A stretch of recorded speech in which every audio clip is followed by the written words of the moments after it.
What's going on, good people? Welcome back to another episode of Trading My Funded Account. Today is day number 3. It's October the 13th, 2023. We made some trades today, so let's get into it. So let's go ahead, jump straight into it, and start our analysis at 9:30 this morning when the market opened. So when we opened, we had a very strong pop to the upside. This candle started and opened at 907 and ended up closing at 974 with a high of 995. So that's a very significant move on the open, which showed us that buyers are definitely in control at that time. So we actually see prices, hold on real quick. Okay. So we see prices come back down, create a higher low right here. And if we follow that across, we can notice that it lines up with the area that used to be a prior high back during the pre-market around 907 this morning. So prices came back, retested that prior high, and then continued to move up, created a new high right here at 34,014, pulled back, created another higher low, and then we see the uptrend just continue. We had one more higher low, so let's go ahead and mark that up right now.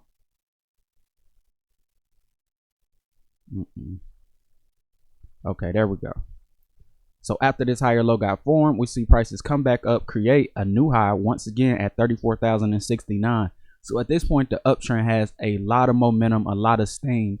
We've had 3 higher lows, but if you notice the length of all of these candles, they're all very large, and all of them, if you look at the volume, are more than 4 figures in volume, and that continued up until 943. That's when the volume went from 4 figures back down to 3. So whenever you see strong volume in the 4 figures supporting not just an uptrend but any type of strong trend, that just tells you that the trend has a whole lot of strength, and you should expect for the market to keep going. So therefore, when you're in a trend like this, you really only want to look for the long setups until you see prices clearly have a change of structure, and we'll get into that a little bit later.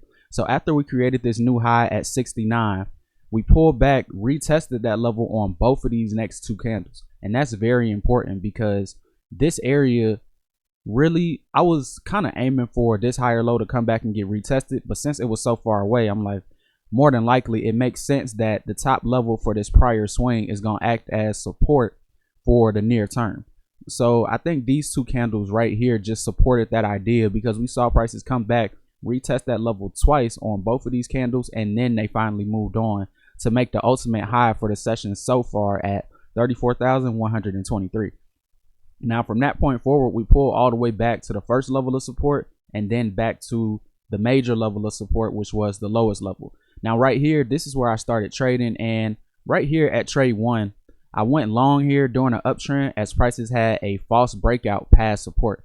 And a lot of times when you have a strong sell-off during an uptrend, you could break major levels of support, and you might start to think that because the selling was so strong and we broke past support with pretty much no demand down there at all, that you'll probably think that maybe the selling could continue. But what I've learned over the course of my trading career is that a lot of times if the trend is really strong, prices might have a false breakout past the major level of support, but if they ever get back above it immediately, you just go long, because that's telling you that the buyers were always there. They were just waiting for better prices before they went long. So when you see that momentum start to come back in, that's when you get in, and that's pretty much the mindset that led me to trade number 1 right here.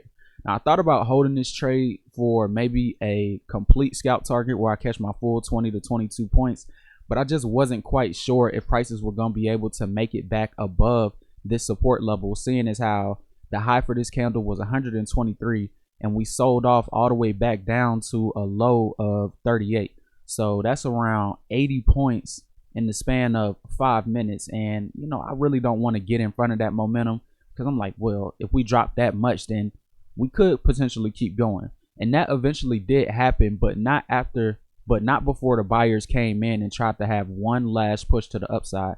And that's what happened when we made this swing from 40 down here all the way back up to 34,000. Almost got back to 100, but not quite. We made a high of 99 and 97, so 98 on average. So after that, really this right here constituted a lower high. So let's go ahead and mark that up. Where's my circle? Okay, there we go. Let's go ahead and change the color to blue. So the green circles, they represent higher lows, and all of my blue circles, they represent lower highs. So once we have that lower high get drawn, we see that prices come back to retest that level eventually, right? But they were never actually able to break past that level. So we can mark that up as a level of resistance. And I don't think I've talked about this for a very long time on the stream. It's been months since I talked about this, but I want to talk about a setup that's very lucrative and that I feel like we could learn a lot from today. And this is called the uptrend reversal with a lower high that gets established. And this is pretty much what I was looking to trade today. So let's go back and look at some prior examples. Now, usually when you have a very strong uptrend, nothing lasts forever. So eventually there will be a lower high that gets created.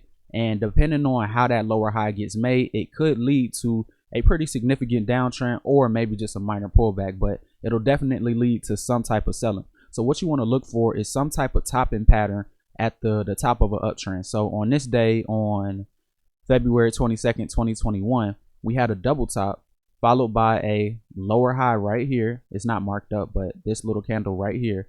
And notice how prices came back up to retest that level, and then they were never able to break back above it, and then the selling continued from that point.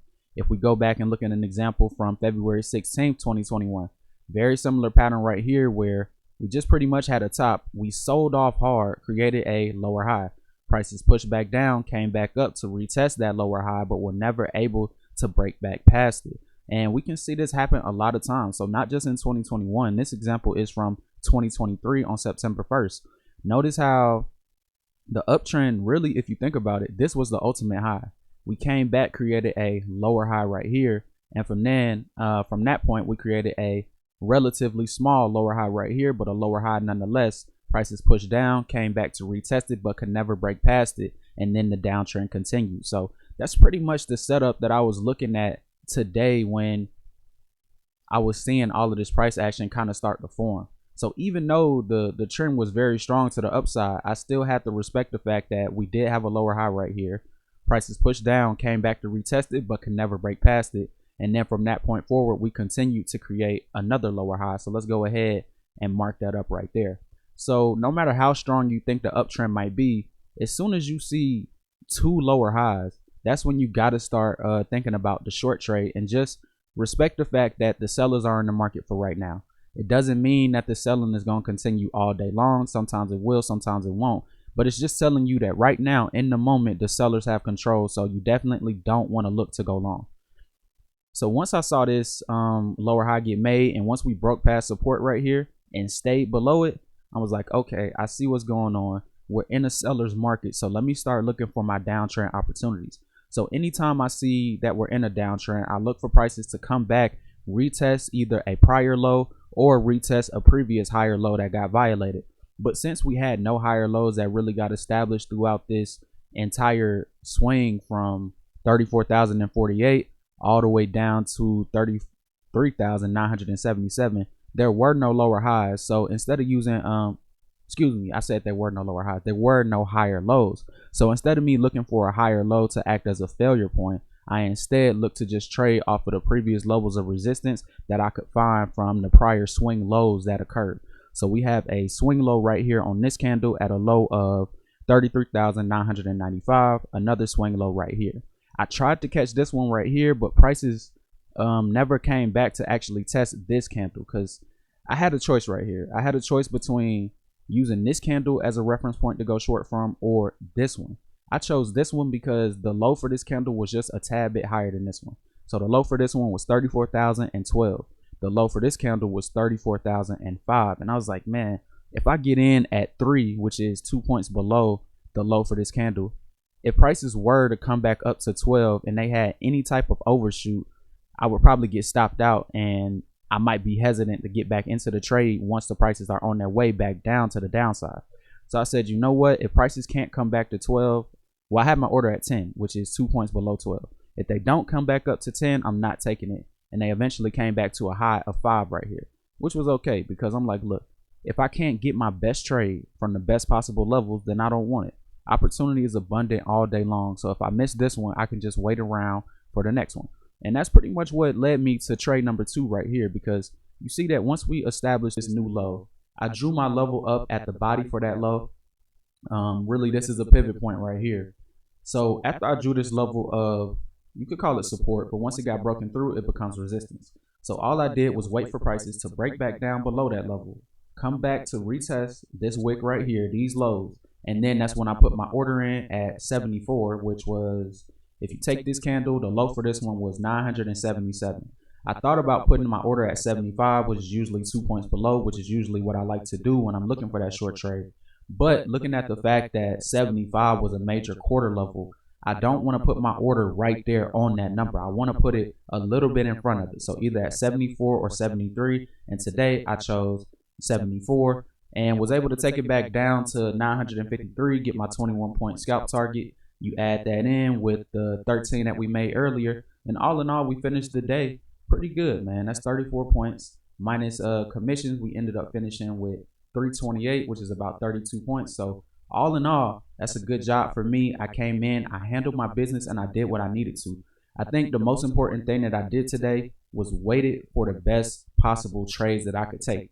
Every trade that I took today, I had 100% confidence in it because I watched the market, I observed it, I took note of every detail, and I said, if this happens, after this happens, then I'll take my setup. And I didn't take anything else except for what I wanted, and it turned out pretty well. So I would say overall, today was a very decent day for me. You know, it's more to be made, but not today. Today was a day where I just wanted to come in, finish the week strong, finish the week in profit, so I can take this momentum and roll it into this weekend, study hard and correct all of my mistakes, so then I can come back on Monday and really have a great week next week and blow it out of the water. So today I came in and followed my trading plan, and I think that's what I need to do on a consistent basis if I want to really take this account to my profit target of 30,000. So I need to focus on that this weekend and have a good back testing session and really hit these charts to get a deeper understanding of just myself as a trader and also how the market moves. So I appreciate you guys for tuning in with me today. It's been a great week. I hope you learned a lot today because I definitely did. I'll be back on Monday. I don't think that's a holiday. It's not. So I'll be back on Monday, October 16th, 2023, ready to run it back again. But until then, you guys, have a good weekend, study hard, and take it easy.